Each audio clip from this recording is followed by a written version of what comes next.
Est-ce un échec, Mansour, de ne pas être dans le top 8? Pour moi, oui. Parce que sur ce match contre Newcastle, c'est un peu comme l'OM. En fait, tu as ton destin en main, tu es au Parc des Princes, tous les voyants sont ouverts. Tu as une chose à faire, c'est gagner pour assurer cette place dans le top 8. Et d'ailleurs, tu démarres très bien, tu marques très tôt. Et tu n'enfonces pas le clou parce que, comme on le voit depuis pas mal de temps, et d'ailleurs c'est aussi le cas l'année dernière, le réalisme offensif, il est très très bas. Il est très très bas. On a des attaquants qui marquent très très peu. Et finalement, qu'est-ce qui se passe comme très très souvent? Petite occasion d'adversaire, ça finit au fond et c'est un PSG qu'on a. C'est le genre de match qu'on voit et qu'on revoit depuis un moment. Et c'est en ça qu'on a l'impression que le PSG ne progresse pas. Et c'est problématique parce que, à défaut de ne pas être efficace offensivement, tu dois au moins être efficace défensivement. Et chaque fois, ils se prennent ce petit but qui vient gâcher la fête. Et là, ça va leur rajouter 2 matchs de plus. Et peut-être, bon là, ça va être Monaco au Karabakh. Ça va encore, entre guillemets, à la rigueur. Oui. Mais ça fait, en fait, dans une saison où Luis Enrique expliquait qu'il voulait chercher tous les petits moments pour faire souffler ses joueurs et voilà, un petit peu récupérer. Mais là, tu te rajoutes 2 matchs de plus. Et puis, écoute, voilà, il faudra les jouer. Pour moi, en tout cas, c'est un échec de ne pas être dans le top 8. C'est un échec pour vous, Mansour. Nabil, juste à côté de vous, fait la moue. Vous n'êtes pas du tout d'accord avec lui? La moue, c'était Mourinho hier. Exactement. Contre le Real. C'était plutôt le mou, effectivement, le special one. Nabil, vous n'êtes pas du tout d'accord, a priori. Pas du aucune tout, incidence. pas jusqu'à là. Vous croyez en la jurisprudence PSG qui était à peu près dans la même situation la saison dernière? Non, mais l'histoire de la saison dernière, l'histoire de cette saison, elle sera forcément pas la même, puisque l'année dernière, ce qu'ils ont réussi, c'est quelque chose qui est exceptionnel, 0 blessure, une saison qui a basculé justement après contre Manchester City, c'était une autre dynamique et tout. Non, moi je me dis que là, au moment où on se parle, est-ce que vous êtes capable de me dire si une équipe qui a fini dans le top 8 est sûre de gagner la Ligue des Champions? Bah non, ça peut être une des équipes qui est classée, qui va passer par les barrages. Échec, ça me paraît. Il y a plus de certitude quand on est dans le top 8. Ouais, ils sont éliminés de la Coupe de France, ils vont faire 2 matchs de plus. Avec la Coupe de France, ils en auraient fait beaucoup plus. Donc, pour moi, en fait, je trouve que quand même, ils sont dans les clous. Alors, effectivement, ce qui a été soulevé est vrai, peut-être une efficacité offensive, mais en fait, depuis l'année dernière, ils n'ont pas arrêté.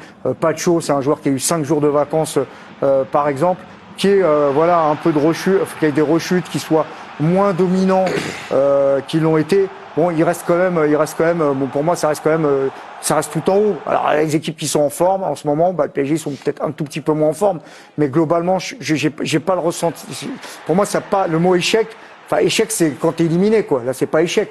Je dirais contre-temps. Bon, c'est inquiétant quand même, Cédric. Ouais, la dynamique n'est pas bonne, en tout cas, pour le PSG. C'est une déception. C'est une déception parce qu'il n'y a pas eu de continuité, malgré le retour des blessés. Il n'y a pas eu ces prestations où on s'est dit, ça y est, le PSG est en fin de retour. Ouais. Mais au moment du tirage, on avait dit que c'était des confrontations hyper homogènes et qu'ils n'avaient pas de petites équipes. Donc après, ils ont eu le tirage le plus dur. Ils ont eu le tirage le plus dur. Non, c'est l'OM qui a eu le tirage le plus dur. Non. Donc c'est circonstance. Circonstance atténuante quand même par rapport au parcours. Ça leur fait 2 matchs en plus, mais bon, c'est des matchs d'entraînement. Vous les avez sentis moins bien, vous avez vu les matchs contre Brest en barrage derrière, vous avez 3-0 et 7-0. Ça va être la même chose. Monaco peut-être un peu plus dur, évidemment, pour manquer de respect au Karabakh qui passe quoi. Donc pour moi, c'est pas du tout un échec. Pas d'inquiétude. Le temps joue pour eux, je continue à le penser. Très bien. Alors, en tant que champion d'Europe, quand même, Vikash, il se devait de montrer quand même une autre image. Ils vont pour un back-to-back. En tout cas, c'est l'objectif. Et ils ont être en dehors du top 8, ça fait tâche. Je suis joueur du PSG, je me réveille ce matin. Ça va, tout va bien. Passé, ça y est, j'ai oublié, je suis déjà tourné vers le prochain match. Et comment aller battre Monaco et puis viser ils ont un objectif qui est très clair, c'est de faire le doublé, de regagner la Ligue des Champions. Même le championnat, je pense que c'est moins important que les années précédentes. Ce qu'ils veulent, c'est rentrer dans l'histoire. Enrique l'a dit. Et je pense qu'Enrique, il n'y a pas si longtemps que ça, et après l'élimination en Coupe de France, il se posait la question, est-ce que c'est pas mieux est-ce que c'est un problème ou c'est bien d'être éliminé parce qu'il va falloir donner du temps de jeu à certains joueurs. Et à un moment donné, quand il y aura moins de matchs, il va y avoir des trous, il va y avoir un effectif à gérer dans l'ensemble. Ça va être compliqué. Après, il y a un truc quand même qui est important, c'est que si Paris avait gagné, Paris aurait fini dans le top 4. Le top 4, ça leur a assuré déjà d'une de se qualifier directement, mais surtout d'avoir 8e, quart et potentiellement demi au retour à domicile. ce qui peut quand même jouer dans la balance au moment où ils jouent tellement. Je trouve que les joueurs aujourd'hui actuels, ils jouent tellement des grands matchs et tellement à l'extérieur qu'ils sont habitués, ils sont capables. Mais pour le PSG moins quand même. Pour le PSG moins quand même, parce qu'on se souvient de ce qui s'est passé à Aston Villa encore, ça passe limite. Donc pour d'autres équipes, je suis d'accord, mais pour le PSG, c'est encore des fois en tout cas je trouve un petit peu fragile. Et le retour à domicile aurait quand même fait du bien. Cédric, un mot, vous étiez au commentaire hier soir de ce match. Dans le contenu, a priori rien d'alarmant. On a retrouvé le PSG en fait, habituel. Ce travail collectif, cette maîtrise, cette possession, elle doit être sublimée par des fulgurances que Dembélé ne produit plus en ce moment. Et c'est ça qui peut être inquiétant. On parle, il y a un joueur dont on peut parler, c'est Hakimi. Hier fait quand même un match. Le match est inquiétant par contre d'Hakimi dans les courses, dans les impacts. Il s'est réveillé un peu en seconde période. Donc je pense qu'aussi le temps joue pour lui et un PSG avec un Hakimi du niveau de Nuno Mendes, c'est une équipe qui peut tout renverser sur son passage. Avec Hakimi de hier, face à des joueurs qui vont vite, comme les joueurs de Newcastle, c'est beaucoup plus compliqué. Il faudra parler aussi du cas Désiré Doué, qui perd un petit peu son football. On avait un Kvaratskhelia très concentré, qui a fait un début de match incroyable. Il sort derrière la machine sans rail, il n'y a plus une occasion. Il sera absent 2 semaines d'ailleurs. Il n'y a plus une occasion franche.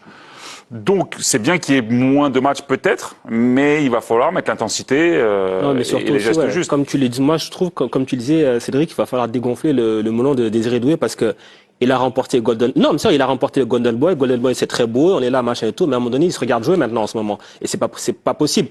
La différence, on l'a vu, Kvara, il a joué quoi, 15-20 minutes. En 20 minutes, il a fait plus que le Doué sur le reste. Moi, c'est ça qui me pose problème. Moi, je compte. Voilà, on connaît un peu Luis Enrique. Je pense qu'il va pas laisser passer. Et on va bientôt voir Désiré Doué refaire des courses et pas attendre le ballon et faire des mauvais choix. Barcola qui sort en premier, c'est pas normal. Par exemple, chez les offensifs. Moi aussi, ça qui me pose problème. Chez Enrique, c'est rarement une sanction. C'est toujours dans une rotation avec aussi, il a des données, il les utilise pour faire jouer un peu tout le monde. Dernier mot, messieurs, avant de vous donner le résultat du sondage. Le PSG reste sur 0 victoire lors des 3 derniers matchs ça c'est la première fois depuis octobre-novembre 2024. C'est en ça aussi qu'on peut être un tout petit peu inquiet. Et vous l'avez évoqué. Mais il y a certains. Vous alliez dire depuis 10 matchs, ils n'arrêtent plus à gagner. Depuis octobre-novembre 2024. Surtout, il y a certains des hommes forts de Luis Enrique de la saison dernière, de cette même époque pour la saison du PSG, qui ne sont pas du tout en forme. Vous les avez évoqués. Désiré Doué, Dembélé. Et peut-être ce qui est inquiétant aussi, c'est qu'ils ont plus Donnarumma. On rappelle que dans le parcours en Ligue des Champions, Donnarumma, c'est le facteur X. Autant qu'un Vitinha, autant qu'un Hakimi, qu'un Dembélé. Sans lui, peut-être qu'ils sortent en 8e, en quart, contre Liverpool. Il n'est pas facteur X en phase de Ligue, par contre. En phase de Ligue, il y a encore beaucoup de critiques. Mais on est fin janvier, et il va y avoir des barrages. Donc ça fait beaucoup d'individualités qui sont en dessous. Donnarumma qui est parti. Donc attention quand même. Alors c'est pas un échec, mais c'est inquiétant. On peut se mettre d'accord là-dessus. Ils vont tous revenir.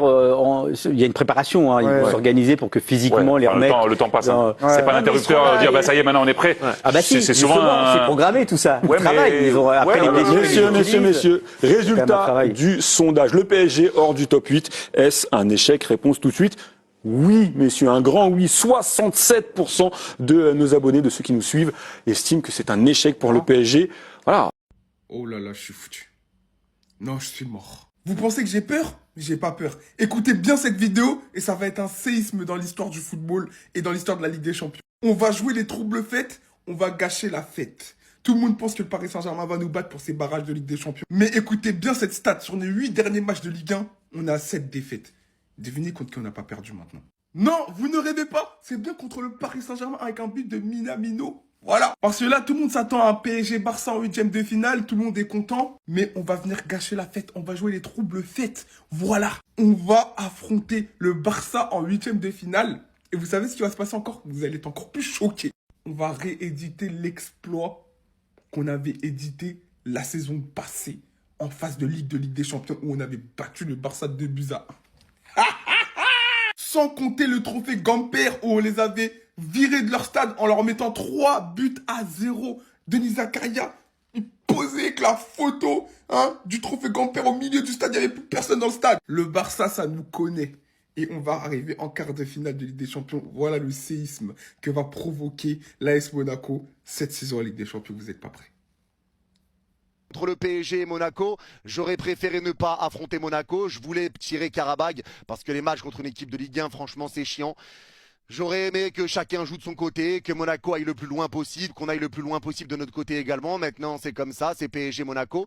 Et Monaco est une équipe qui nous pose des problèmes. Même si Monaco est dans le dur actuellement, là, ça fait 4 matchs qu'ils n'ont pas gagné, 2 défaites, 2 matchs nuls. Ils sont sur une saison qui est compliquée, une saison en dents de scie. C'est dur quand même pour l'ASM. Mais malgré tout, même quand ils étaient dans un moment de moins bien, eh ben, ils nous ont battus. Ils nous ont battus en Ligue 1, même s'il aurait dû avoir un rouge pour Lamine Camara dans le match, etc. On s'en rappelle. En plus, Monaco, faut faire gaffe aux gardiens. 2 fois, on les affronte chez eux. 2 fois, ils nous tabassent nos gardiens. Donc, faudra quand même faire gaffe à ce niveau-là. Mais Monaco reste une équipe contre qui c'est compliqué en général. C'est une équipe qui sait jouer contre nous. C'est une équipe qui arrive à faire des résultats contre nous, que ça soit chez eux à Louis II ou que ça soit au Parc des Princes. Donc, c'est une équipe dont il faudra se méfier. Et surtout aussi, c'est que comme l'an dernier, on avait affronté Brest 3 ou 4 fois, je crois, en match très rapproché. Cette année, on va jouer 3 fois Monaco en 3 semaines. On va les jouer 2 fois en Ligue des Champions et juste après, on va les jouer en Ligue 1. Donc là aussi, il y a quelque chose qui se ressemble. Mais bref. Mais en tout cas, là, ça va être un match à prendre très au sérieux. Maintenant, c'est la musique de la Ligue des Champions et là, c'est une autre ambiance. Ça va être à nous d'être sérieux. Ça va être à nous d'être à 200% et à nous de se donner à fond. Parce qu'on le sait, actuellement, il y a beaucoup d'équipes qui peuvent nous poser des problèmes. Même des équipes qui ont du mal. Regardez Newcastle, qui est très mauvais à l'extérieur. 2 victoires sur 11 matchs en Première Ligue. Malgré tout, ils arrivent à faire match nul contre nous. Ils arrivent à nous poser des problèmes. Le match contre le Sporting, le match contre Bilbao, le match contre Marseille que tu gagnes, mais ça a été poussif. Alors que finalement, Marseille, tu le vois, et ça pète les plombs et c'est vraiment pas le meilleur Marseille qu'on ait connu non plus.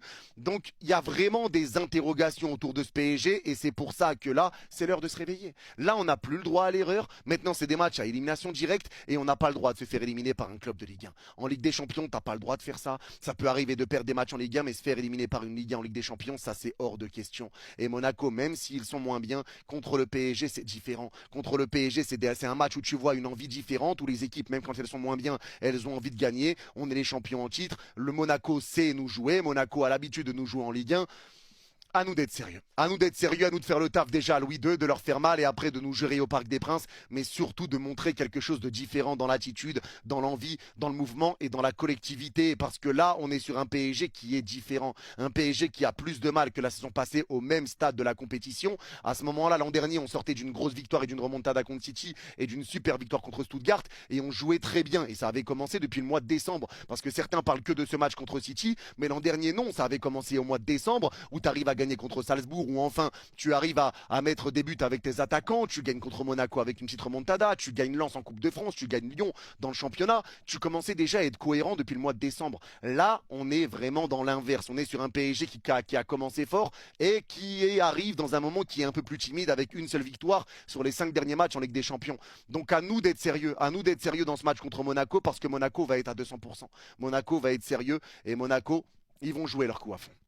Ils vont jouer leur coup à fond. Maintenant, ça va être à nous de faire le taf. Et j'ai confiance en notre équipe. Moi, j'attends vraiment une réaction. J'attends une réaction du PSG. J'attends vraiment une réaction des joueurs. Et j'attends de voir de l'envie. De revoir cette équipe qui nous faisait tant vibrer. De revoir cette équipe où on le disait l'an dernier après la défaite contre Liverpool. Même si on sort maintenant, on sera fiers de notre équipe. De revoir ce PSG où j'avais fait une vidéo Merci Paris avant le match contre Aston Villa en quart de finale. Où j'avais dit que peu importe qu'on gagne cette Ligue des Champions ou pas. Ce qui est important, c'est le plaisir que vous nous donnez. Et là, on voit des hommes. Là, on voit des joueurs qui respectent le maillot du PSG. On voit des joueurs qui respectent l'institution. Et merci pour ça. Même si on va pas au bout, merci pour ça. Et j'avais fait cette vidéo avant les quarts de finale. Et c'est ça qui est important à dire. C'est que encore une fois, il y en a qui pensent qu'on est omnubilé par les trophées, qu'on veut tout gagner à chaque fois et qu'on pète les plombs quand on gagne pas. Non. Mais il y a des manières de le faire. On peut être fier de notre équipe même si on ne gagne pas de trophée. Et moi, c'est tout ce que je demande. Voir des joueurs qui jouent collectivement, voir des joueurs qui ont envie et voir des joueurs qui respectent ce maillot du PSG et des joueurs qui y recroient mentalement et qui retrouvent un petit peu leur force mentale, chose qu'on a perdue ces derniers temps. Et j'espère que ce barrage de Ligue des Champions va faire du bien aux joueurs et va faire du bien à l'équipe. Maintenant, j'ai confiance en Lucho, j'ai confiance aux joueurs, j'ai confiance en tout le monde.